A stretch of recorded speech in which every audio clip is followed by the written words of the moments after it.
Welcome everyone who's joined to this final discussion of the Future Pandemics series at the Isaac Newton Institute. This is the last session this morning and we're going out with a bang, possibly a big bang. We have two excellent speakers, Martin Rees, Lord Rees, who needs rather little introduction, but our intention in this series of workshops was to take the wider context, and you can't get much wider than the cosmos itself. But I think Martin has a qualification for almost every eventuality, but perhaps most relevant to our discussion this morning is that he is a co-founder of the Centre for the Study of Existential Risk at Cambridge, and I'm sure that will be brought into his discussion. Martin is going to speak first, and he'll be followed by Kevin McConway, who will make his own observations, but also reflect a little bit, I think, on what Martin says. Kevin is Professor of Statistics at the Open University. We have about an hour and a half in total, and I'm hoping that we'll have time for discussion, general discussion from the floor, as it were, at the end of the two series, or perhaps for clarification after Martin has spoken. But let's begin with Martin. So over to you, Martin, if you'd like to start and share your screen. Yes, I will. Well, thank you very much for inviting me. Good. Okay. Well, I was going to take up in this talk some of the themes in a recent book which I advertise here. The book's called On the Future, rather pretentiously. And the theme of the book is really that the Earth's existed for 45 million centuries, but this century is special. It's the first when one species, namely ours, has the planet's future in its hands. We're deep in the Anthropocene, when we could irreversibly degrade the biosphere, or we could open up a spectacular long-term future. And we've had one lucky escape already, of course, because at any time in the Cold War, when armament levels escalated beyond all reason, the superpowers could have stumbled towards Armageddon through muddle or miscalculation. Many thought that threat was about 1 in 3 or even evens during that time, and that threat is merely in abeyance now. Nuclear weapons are based on 20th century technology, and I'll focus later in my talk on 21st century science, bio, cyber, robotics, and space, which all offer huge potential, but expose us to novel vulnerabilities. But before that, I wanted to focus on some long-term threats that stem not from conscious decisions, but from humanity's ever heavier collective footprint. Because even with a cloudy crystal ball, there are some things we can predict. For instance, it's almost inevitable that by mid-century, the world will be more crowded. 50 years ago, world population was about 3.5 billion. It's now 7.8 billion. The growth's been mainly in Asia and Africa, as shown in this map due to Danny Dorling, where regions are scaled in proportion to their population growth in the last 30 years.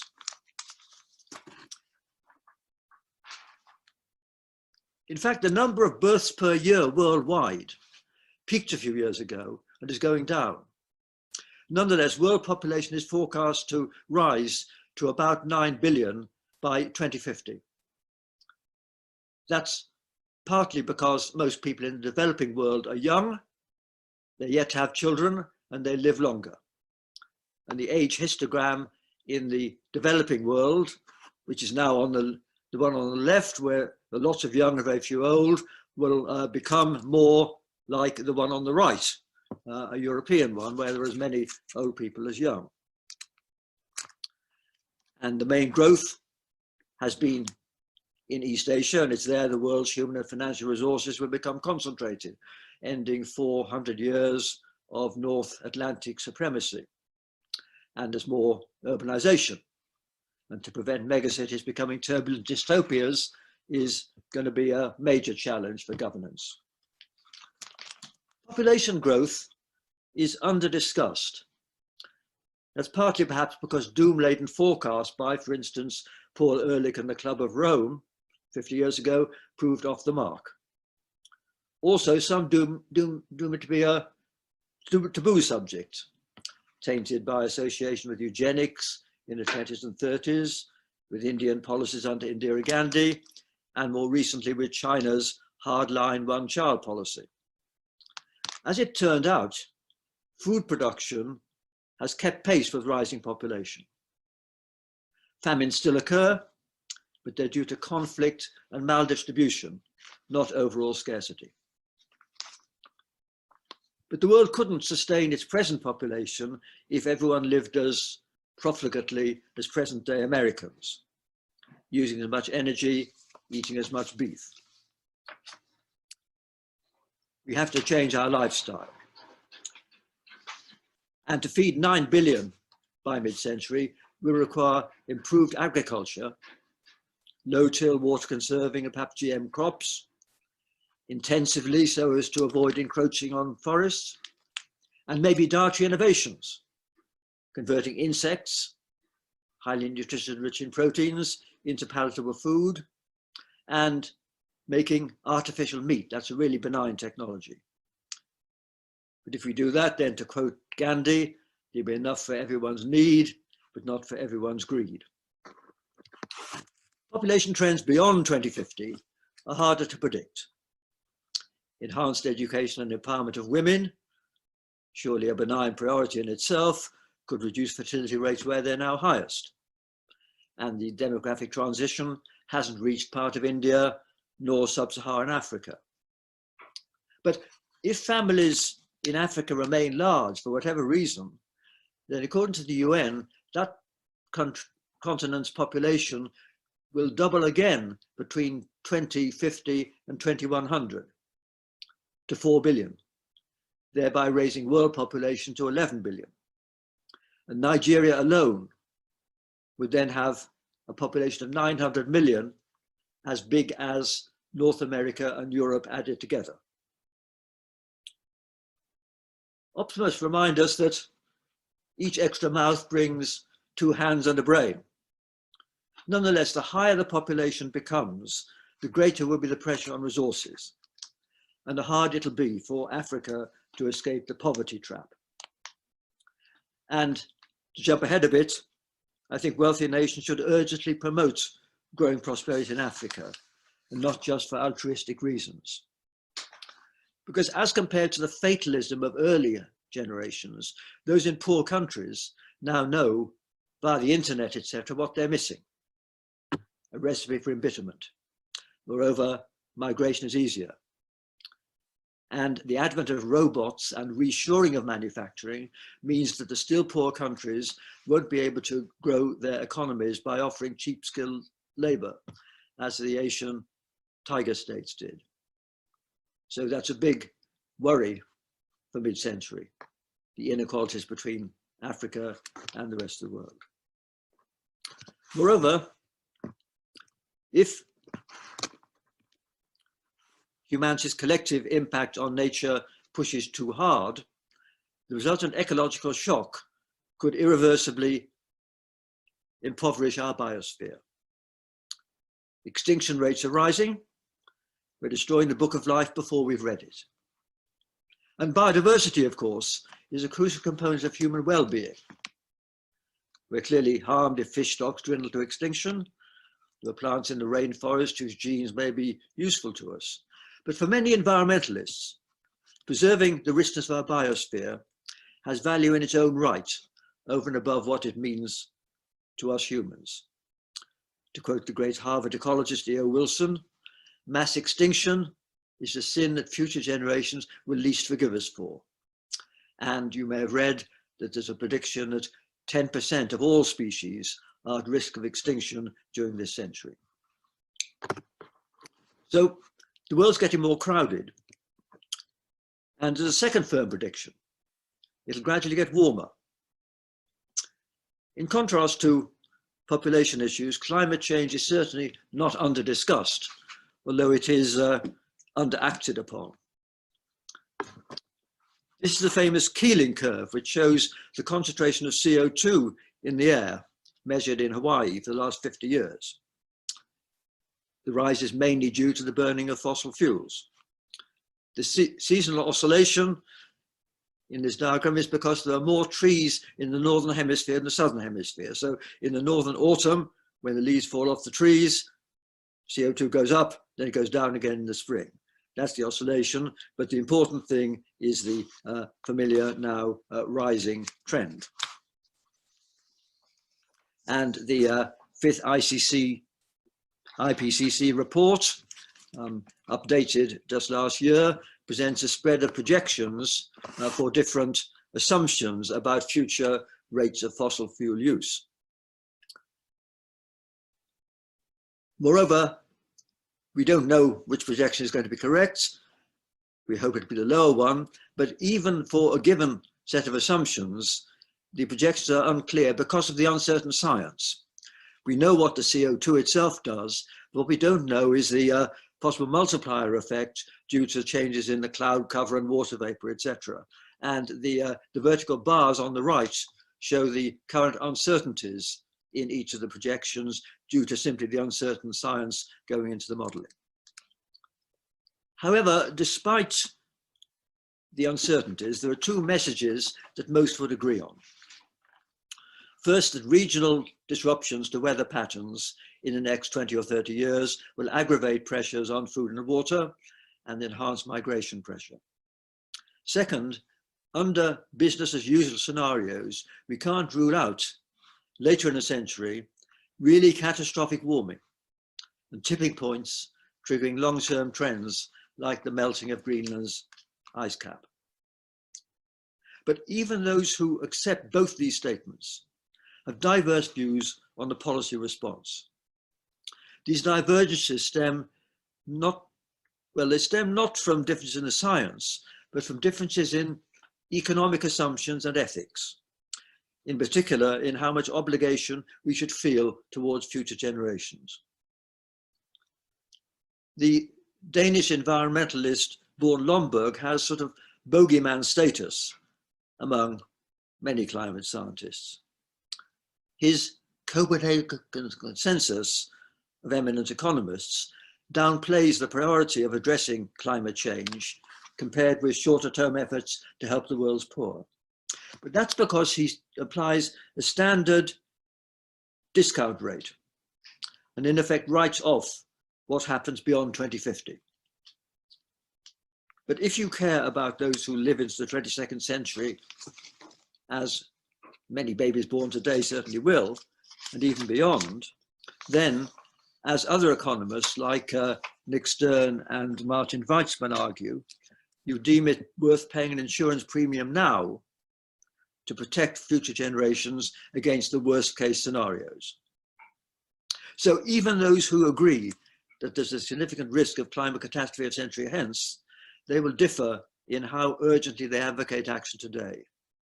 Their assessment will depend on expectations of future growth and optimism about technological fixes. But above all, it depends on an ethical issue. In optimizing people's life chances, should we, as it were, discriminate on grounds of date of birth? As a parenthesis, I'd note that there's one policy context where an essentially zero discount rate is applied, and that's to radioactive waste disposal, where the depositories are required to prevent leakage for 10,000 years or even a million years. And that's somewhat ironic when we can't plan the rest of energy policy even 30 years ahead. What will actually happen on the climate policy front? The pledges made at the Paris conference 5 years ago are a positive step.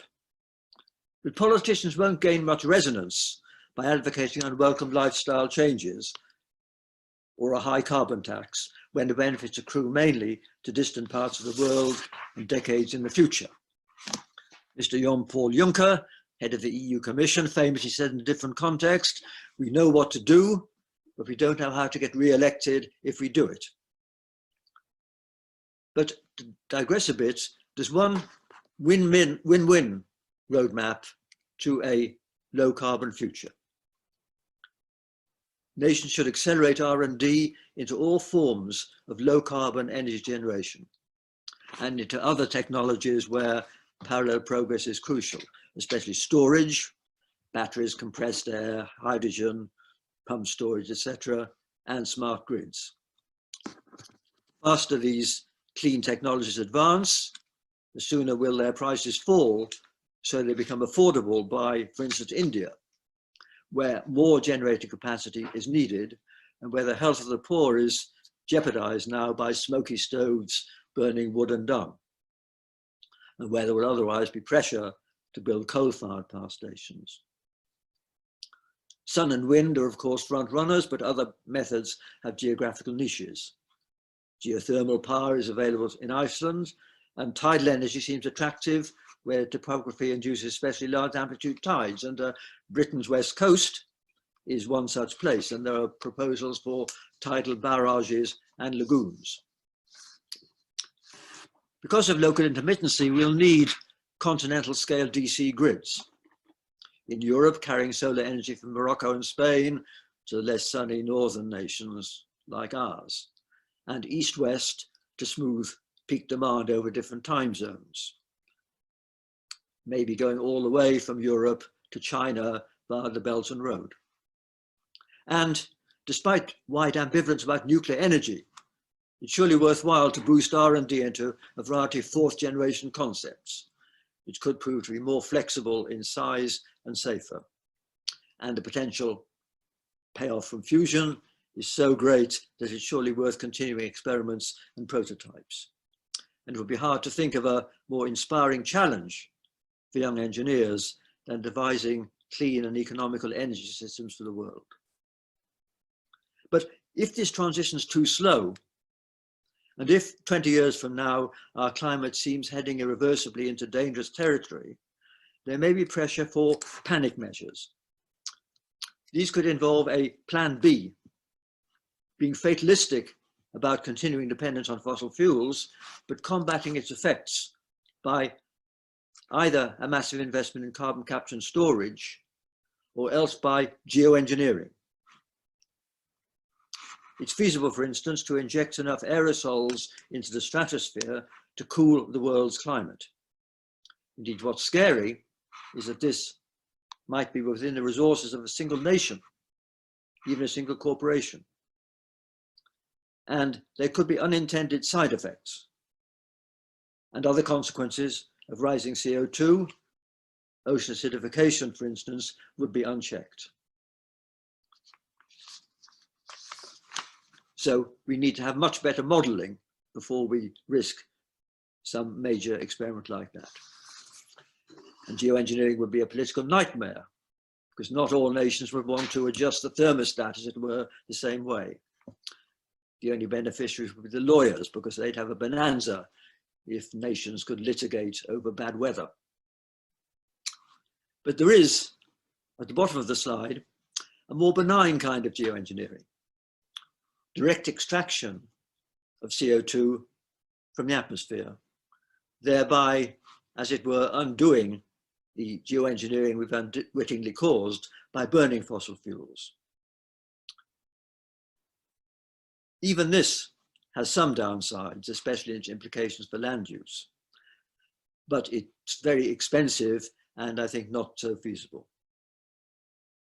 And of course, the unique difficulty of motivating CO2 reductions is that the impact of any action lies not only decades ahead, but is globally diffused. It doesn't accrue to the country that puts in the money. Well, I'll come back later to this, but for the moment, I want to emphasize that we should be evangelists for new technology, not Luddites. Because despite its downside, without it, the world can't provide food and sustainable energy for an expanding and more demanding population. But we need wisely directed technology. Indeed, many of us are anxious that it is advancing so fast that we may not properly cope with it, and that we'll thereby have a bumpy ride through this century. And my book expands on these concerns. Those of us with cushioned lives in the developed world fret too much about minor hazards, improbable air crashes, carcinogens in food, low radiation doses, and so forth. But we are less secure than we think. We and our political masters don't worry enough about scenarios which, until recently, had not happened. Events that could arise as unexpectedly as the 2008 financial crisis, but which could cause worldwide disruption and deal shattering blows to our society. And of course, we were unprepared for COVID-19, which is a global catastrophe, but of course, by no means the worst that could have occurred.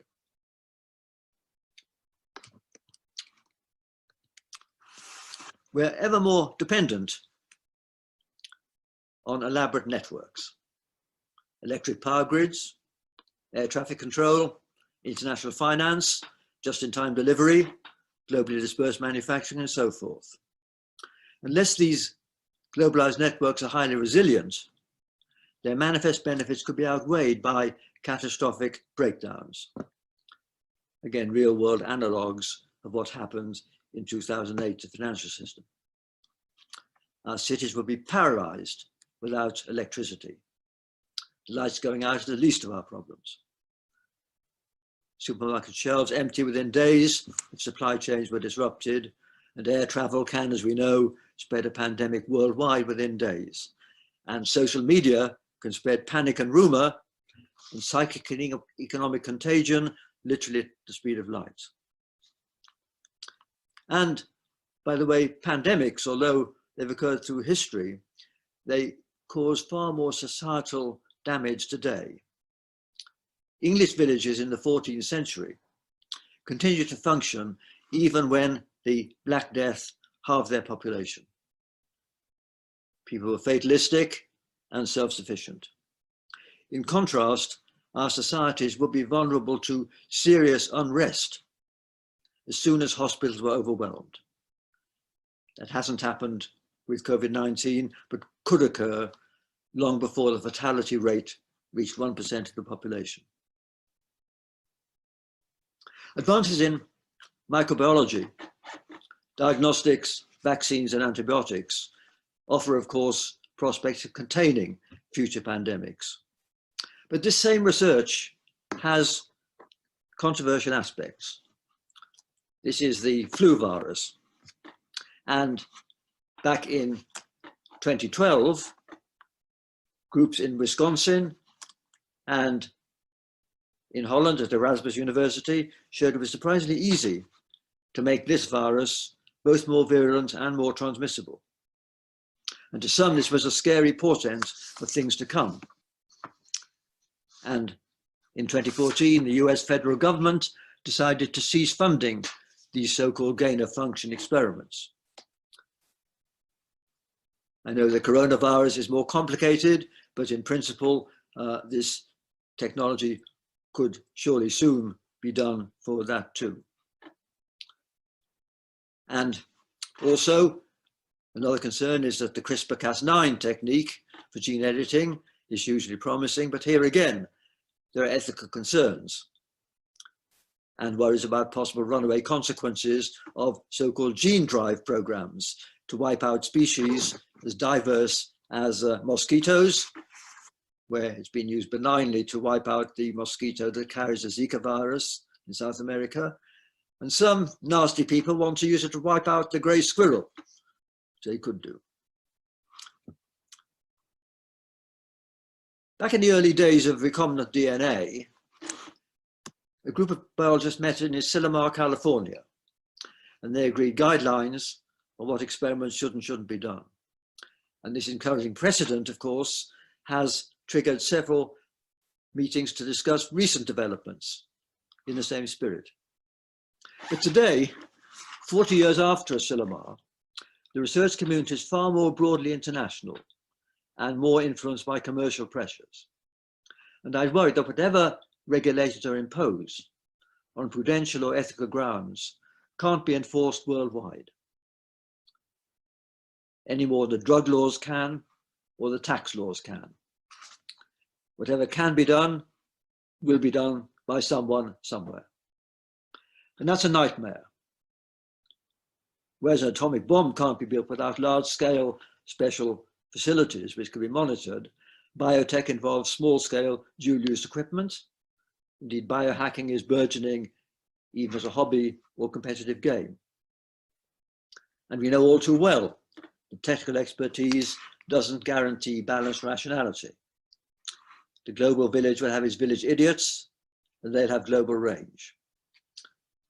And the rising empowerment of tech-savvy groups, or even individuals, empowered by cyber as well as biotechnology, will pose an intractable challenge to governance and aggravate the tension between freedom, security, and privacy. And all these concerns, I think, are relatively near term, within 10 or 15 years. What about 2050 and beyond?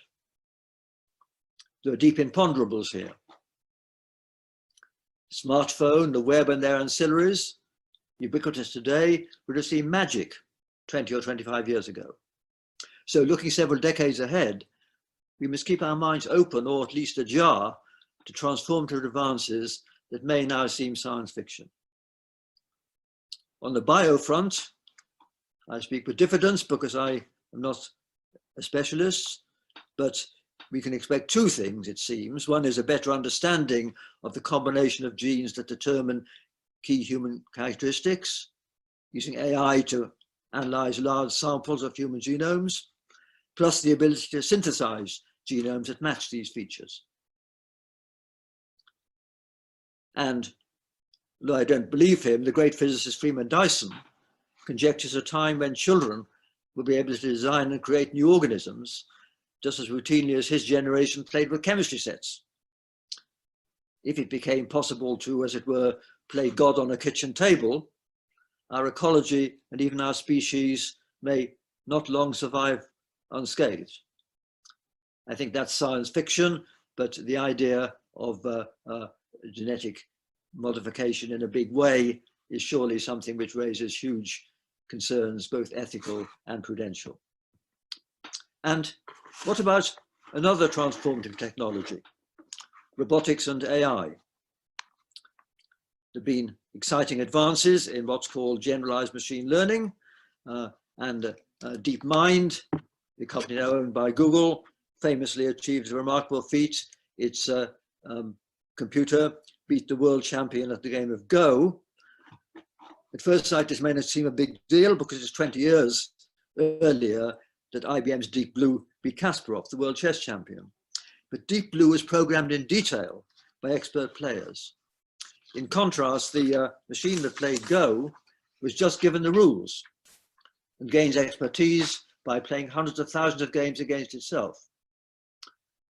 The programmers didn't themselves know how the machine made some surprisingly insightful decisions. And incidentally, the machine, in the same spirit, has beaten humans in a competition to determine protein folding. It's of course the speed of computers, shown on this familiar diagram here, which allows them to succeed by brute force methods. They learn to identify dogs, cats, and human faces by crunching through millions of images, not the way babies learn. They learn to translate by reading millions of pages of multilingual text. In Europe, they're given EU documents. Their boredom threshold's infinite. They succeed by reinforced learning on big training sets. But learning about human behavior involves observing actual people in real homes and workplaces. And machine will feel centrally deprived by the slowness of real life, will be bewildered. It's like us watching trees grow. And to quote Stuart Russell, a leading AI theorist, the machine would try all kinds of things: scrambling eggs, stacking wooden blocks, chewing wires, poking its finger into electric sockets. But nothing will produce a strong enough feedback loop to convince the computer it was on the right track. And robots are still clumsier than a child in moving pieces on a real chessboard. They can't jump from tree to tree like a squirrel. The Boston Dynamics robot can do somersaults, apparently. But sensor technology is advancing fast. And the Go playing computer uses hundreds of kilowatts of power, whereas the brain of Mr. Lu Kui, the human challenger who I showed earlier, uses about 30 watts, just a light bulb. And he can do many other things apart from playing Go. So it's a long way before computers can match many human activities.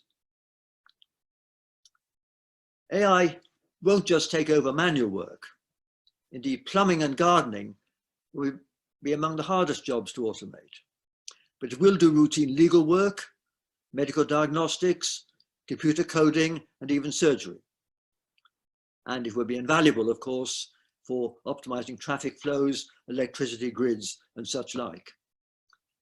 And indeed, the Chinese could have a planned economy of a kind which Marx could only dream of, because they've got all the data and all the processing power. The big social and economic question is, of course, will this new machine age be like earlier disruptive technologies, the car, for instance, and create as many jobs it destroys? Or is it really different this time? There are many books on this topic. Clearly, the money earned by the robots could generate huge wealth for an elite, but I suggest in my book that to preserve a healthy society, we require massive redistribution to ensure that everyone has at least a living wage. Not a handout, but this should be achieved by creating and upgrading public service jobs where the human element is crucial, which are now undervalued and where demand is huge, especially carers for young and old, but also custodians, gardeners in public parks, and so on. I can see this happening in Scandinavia, though sadly not in this country under the present regime. But let's look still further ahead. If robots could observe and interpret their environment as adeptly as we do, they'd truly be perceived as intelligent beings to which we can relate, and such machines pervade popular culture. What if a machine develops a mind of its own? Would it stay docile or go rogue? If it could infiltrate the internet and the Internet of Things, it could manipulate the rest of the world. It may have goals utterly orthogonal to human wishes. Where some AI pundits take this seriously and rate this high on their list of existential risks and think the field already needs guidelines. But others, like Rodney Brooks, the roboticist with Baxter Robot and the Roomba vacuum cleaner, he thinks it'll be a long time, many decades, before artificial intelligence is a bigger worry than real stupidity.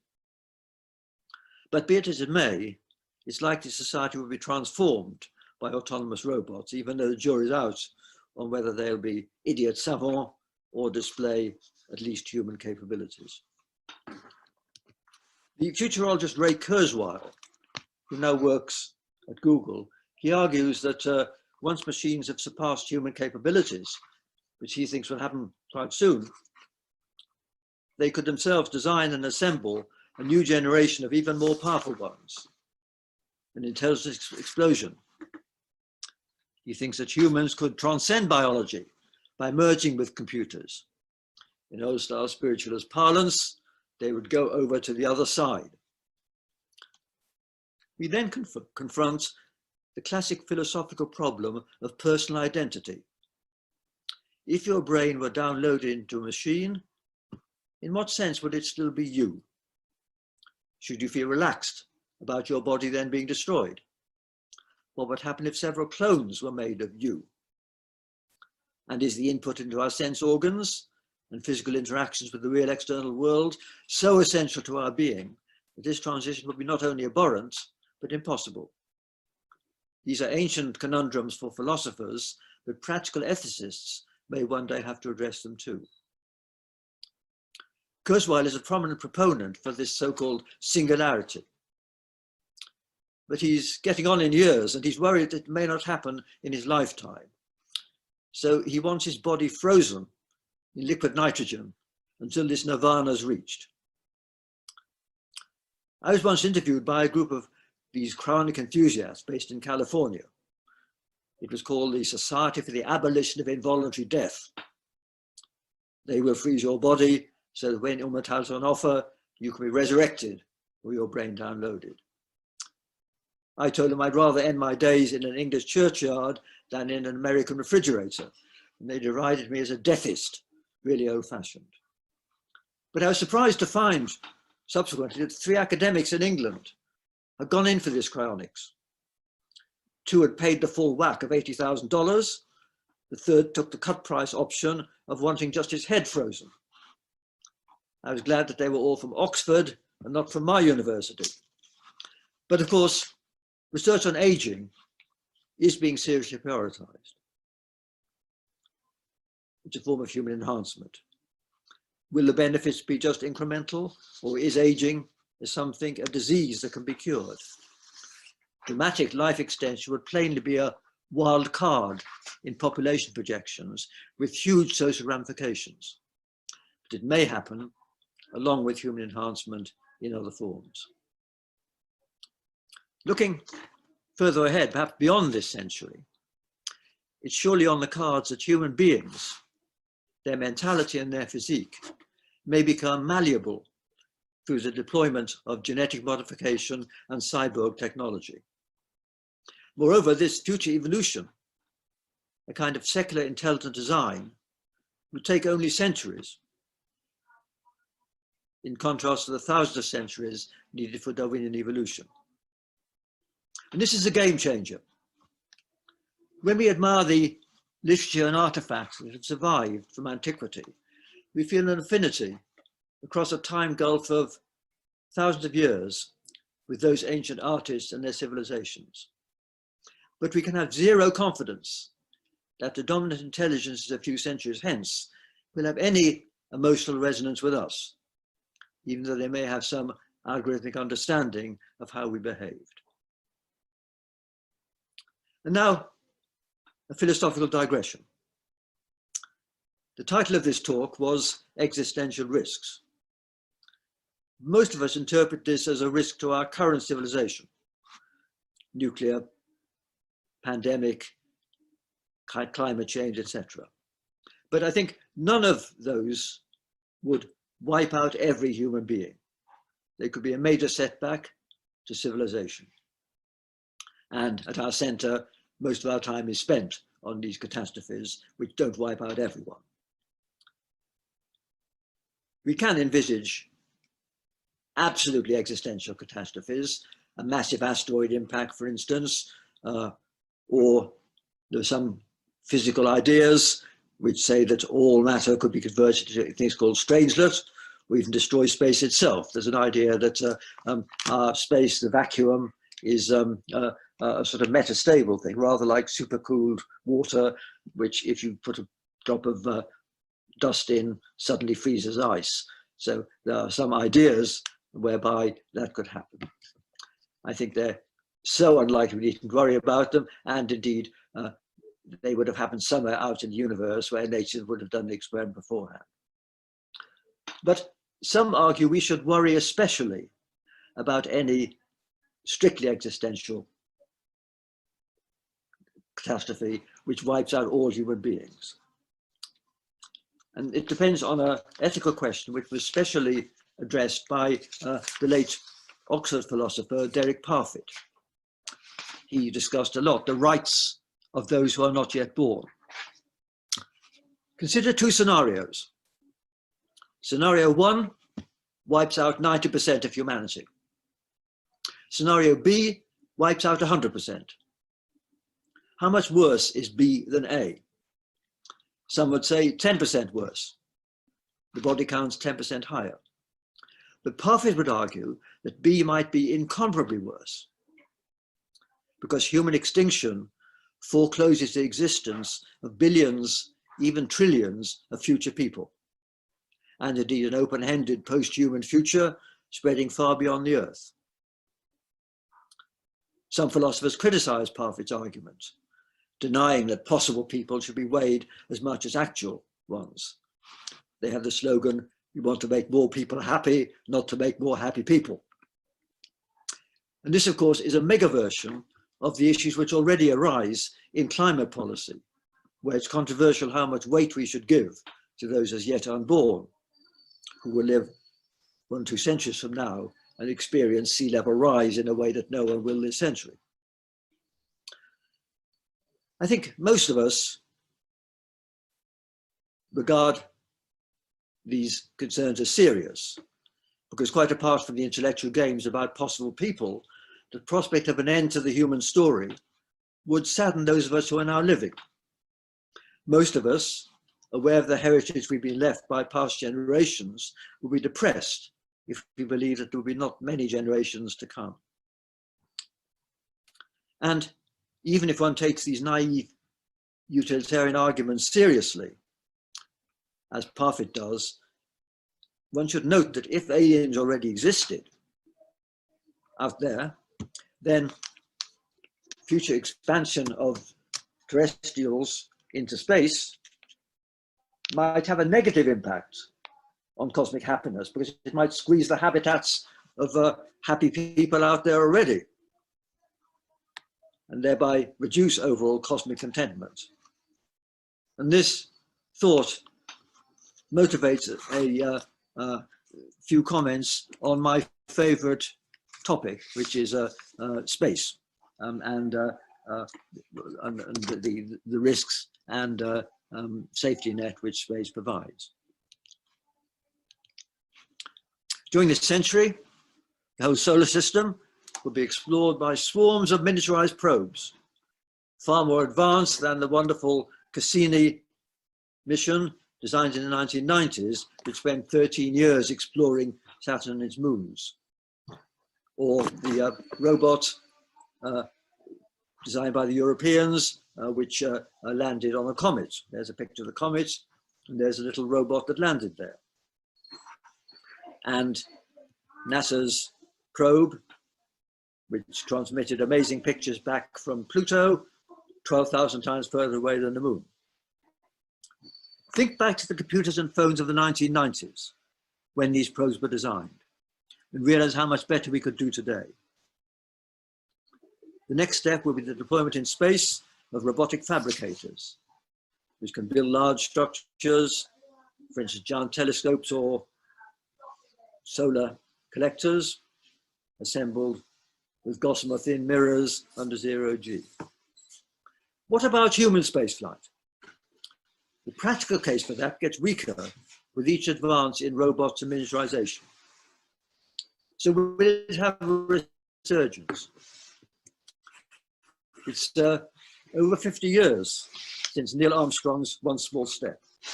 And I cherish this photo, signed for me by 7 of the Apollo astronauts. Of course, in the 1960s, there was a space race against the Russians, and NASA got about 4% of the federal budget. And had the pace continued, there'd have been footprints on Mars long before today. It was just 12 years from Sputnik to the moon landings, and this was the high point still of manned spaceflight. Hundreds more have ventured into space subsequently, mainly in the International Space Station. They only make news when something goes wrong, when the loo fails, for instance, or when they perform stunts like the Canadian astronaut Chris Hadfield singing David Bowie songs and playing his guitar. So will there be a resurgence of manned spaceflight? There's no denying that NASA's Curiosity, which is trundling across a giant Martian crater, and you can see here near the bottom the track marks it's been making, that may miss startling discoveries that a human astronaut would detect. But future robots will be able to do as well as a human. And they didn't need to be brought back. They're much cheaper. And I think the trouble with manned spaceflight is it's hugely expensive.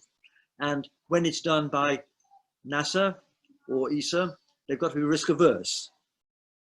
The shuttle was launched to the space station 135 times.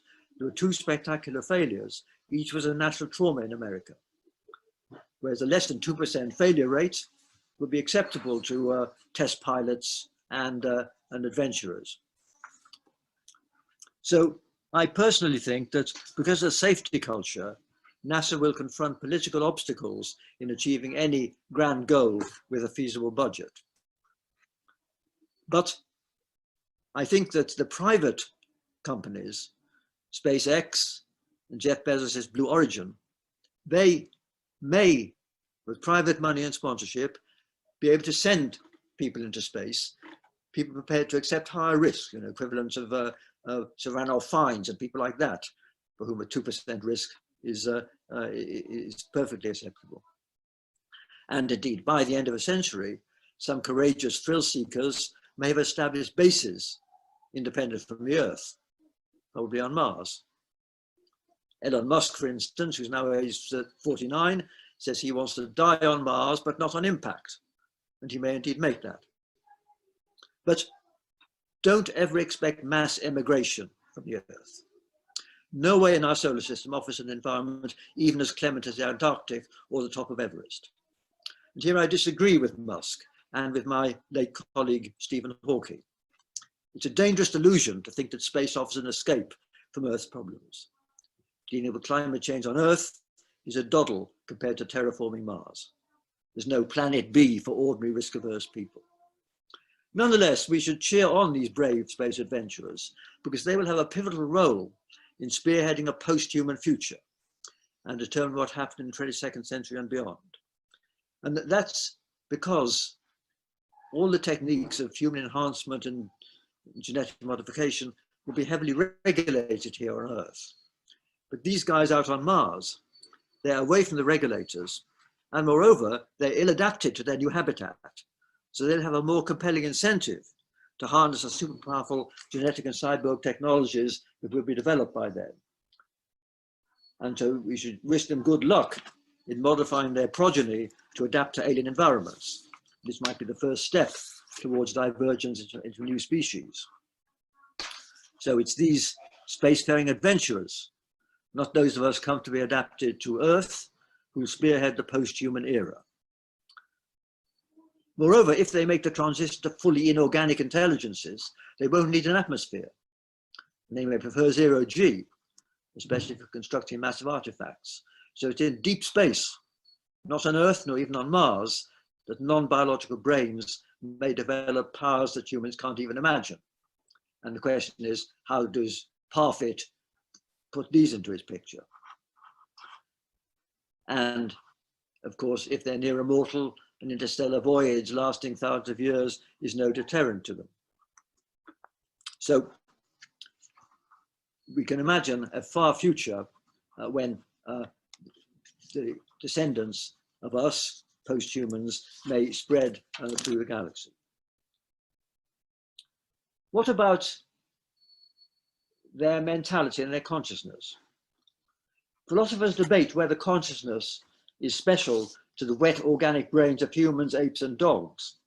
Might it be that the electronic intelligences, even if their intelligences are superhuman, will still lack self-awareness or inner life? Or is consciousness emergent in any sufficiently complex network? Some say this question is irrelevant and semantic, like asking whether submarines swim. But I don't think it is. This question crucially affects how we react to the far future scenario I've sketched, where no humans exist, they've been wiped out, but these entities exist. If these machines are zombies, we wouldn't accord their experience the same value as ours, and the post-human future would seem bleak. But if they are conscious, we should surely welcome the prospect of their future hegemony. So here again, philosophical issues come in. A word about the very far future. This is Martians.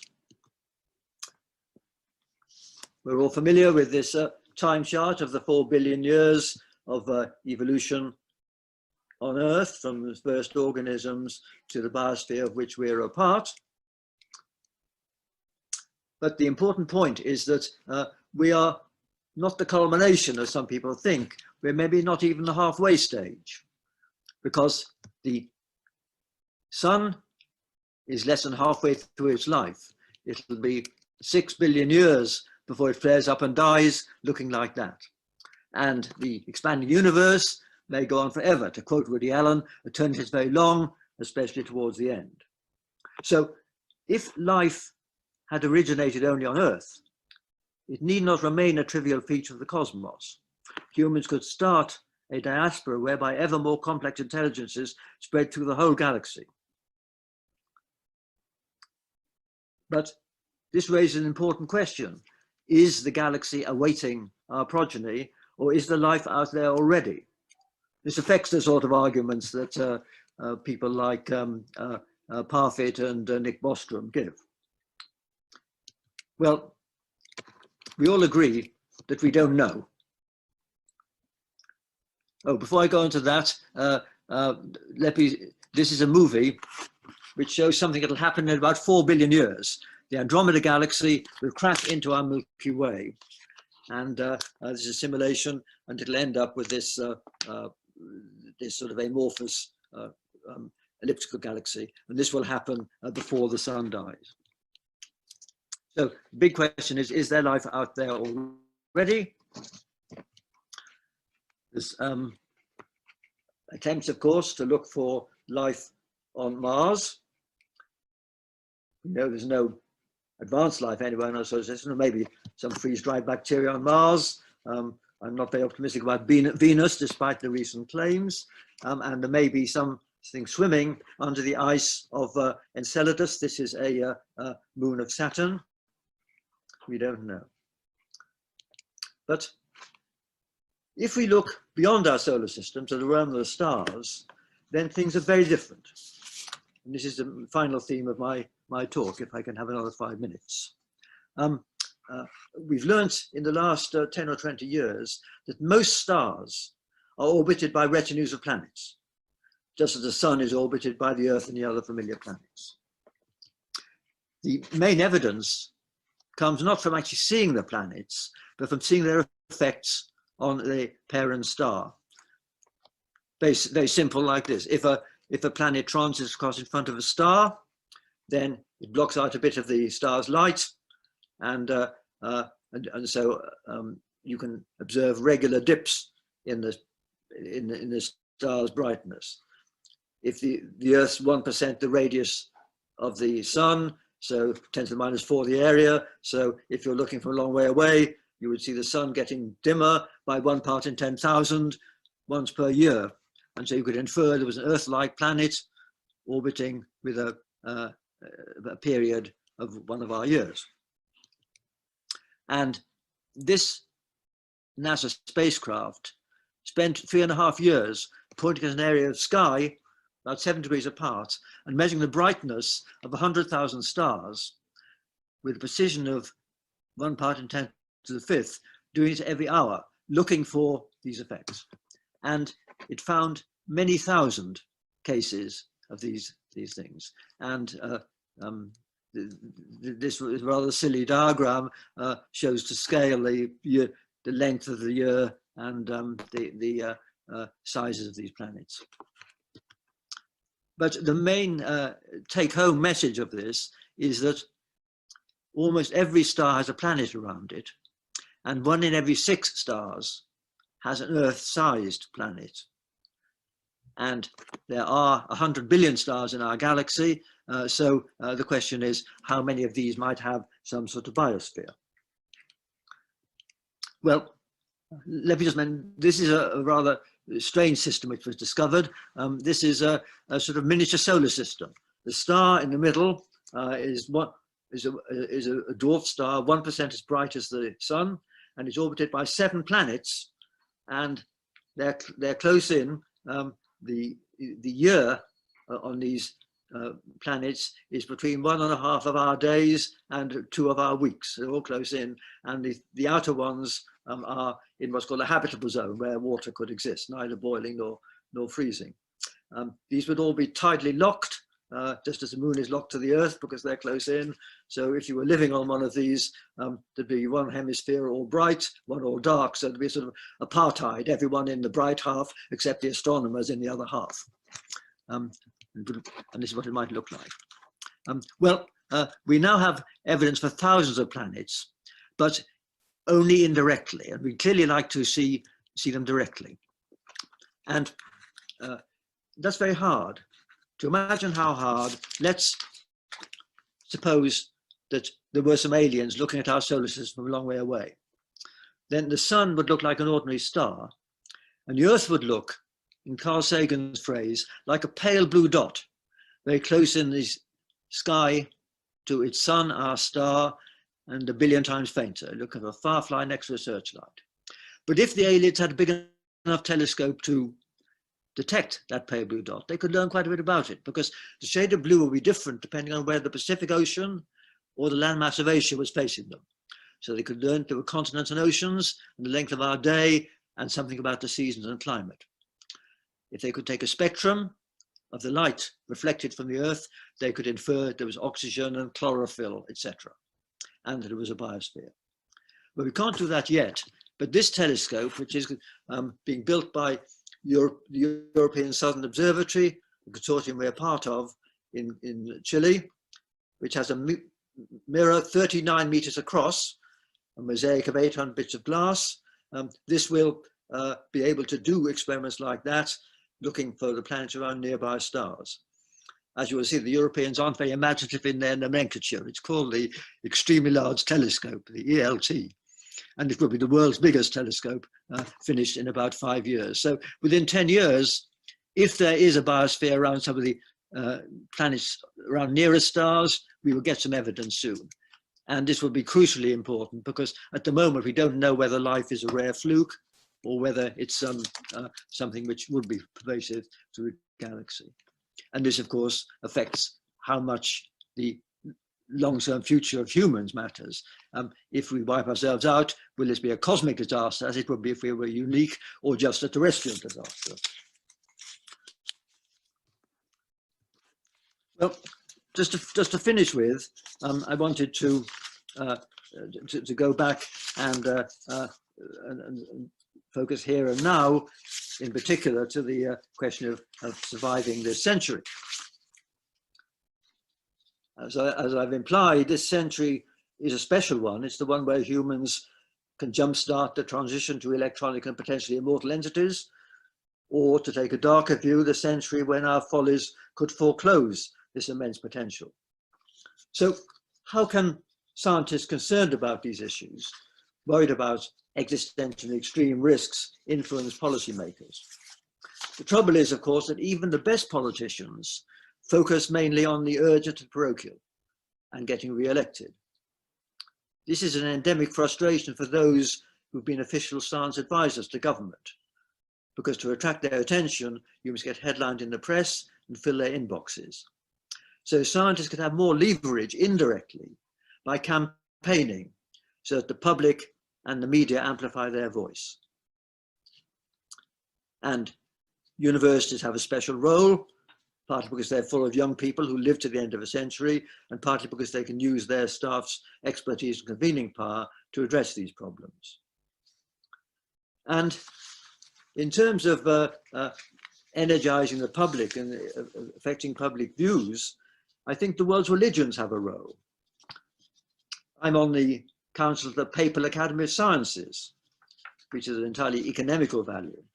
And 5 years ago, my economist colleague Partha Gupta, along with Ram Ramanathan, a climate scientist from California, these are two lapsed Hindus, they organized a high-level conference on climate and environment at the Vatican.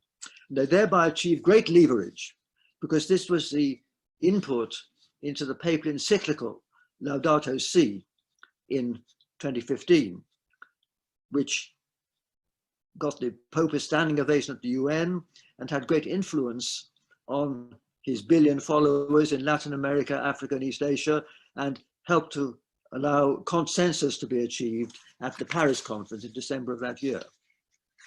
There's no gainsaying the Catholic Church's global reach, nor its long-term perspective, nor its concern for the world's poor.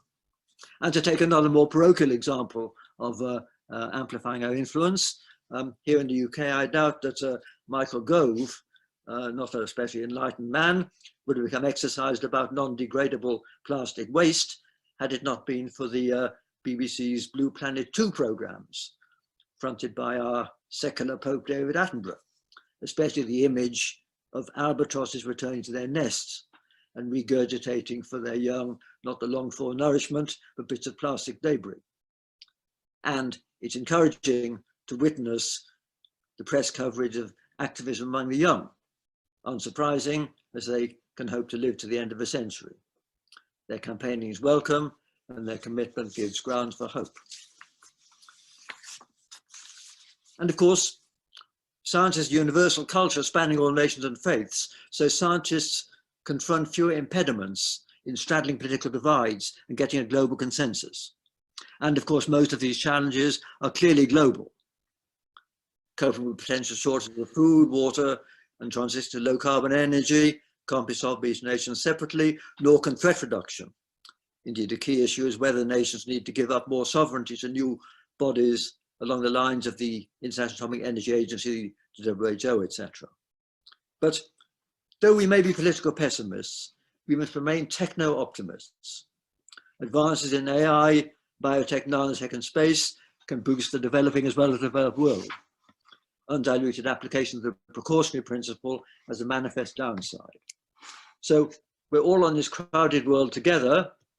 Spaceship Earth is hurtling through the void, its passengers are anxious and fractious, their life support system is vulnerable to disruption and breakdowns. But the trouble is there's too little planning, too little horizon scanning, and we need to think globally, we need to think rationally, and we need to think long term, empowered by 21st century technology, but guided by values that science itself can't provide. Let me finish with that. Thank you very much. I'm sorry I've gone on so long. Thank you very much, Martin. That was a fabulous way to put pandemics in the much broader context, which is what I think we were all hoping for. But before handing over to Kevin, I'd like to try just one question on you, if I may. And I think your closing remarks actually closed in on this question, which is from Dennis.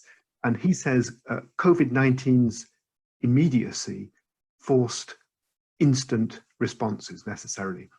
How can we use this experience to motivate action on the bigger long-term problems like climate change?